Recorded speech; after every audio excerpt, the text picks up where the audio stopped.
Assalamualaikum warahmatullahi wabarakatuh. Madayaw ug maayong adlaw kaninyong tanan. Magandang araw sa inyo lahat.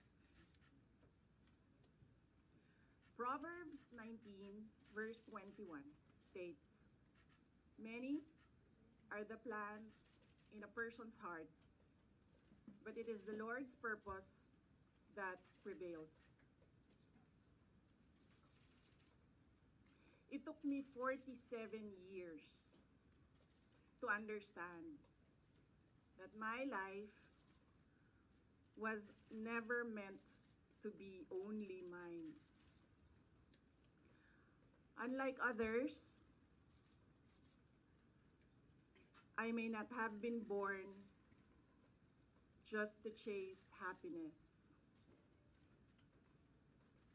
For a long time, I questioned the weight of responsibility to my family, to my country, to everyone who called on me.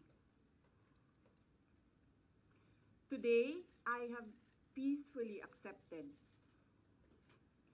that my life is unlike any other.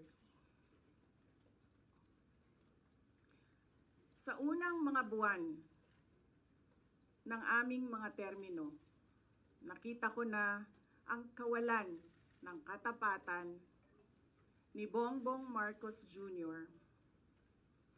sa mga pangakong binitawan noong kampanya, pati na sa kanyang sinumpaang tungkulin para sa bayan. Dahil hindi ko kinaya na maging bahagi ng 2025 national budget na tadtad ng katiwalian,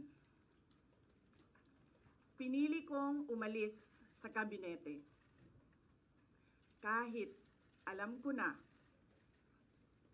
mula pa noong 2023 na ang magiging kapalit ay ang aking impeachment. Mga kababayan, humihingi ako ng paumanhin. Patawad kung tinulungan ko mahalal si BBM bilang Pangulo ng ating bansa.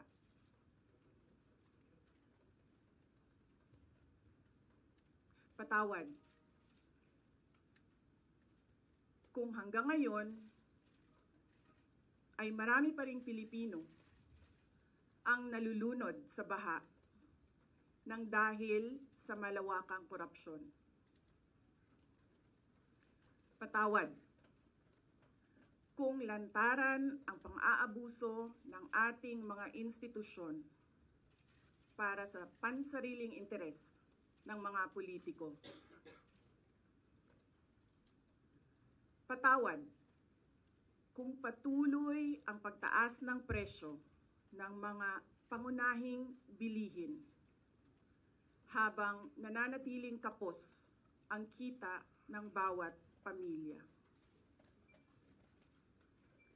Patawad kung wala man lang tayong tunay na seguridad sa pagkain. Patawad kung may nagkakasakit at binabawian bigla ng buhay dahil sa kakulangan ng maayos at epektibong healthcare system.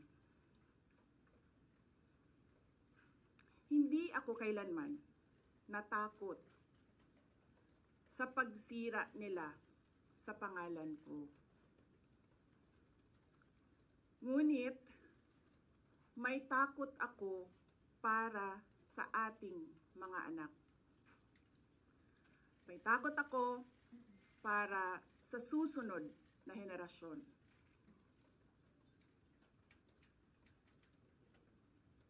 May takot ako para sa mga kababayan nating walang bahay sa ibang bansa. walang pangalawang pasaporte, walang ibang matatakbuhan kundi ang Pilipinas.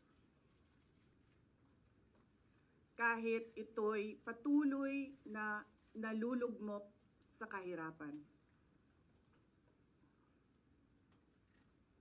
Na ako'y kahadlok, nga moabot ang adlaw na dawaton na lang nato ang kapobrihon isip kapalaran. Nga maanad na ta sa sayop, nga mawad-an na lang ta og paglaom. Ug labaw sa tanan, na ako'y kahadlok,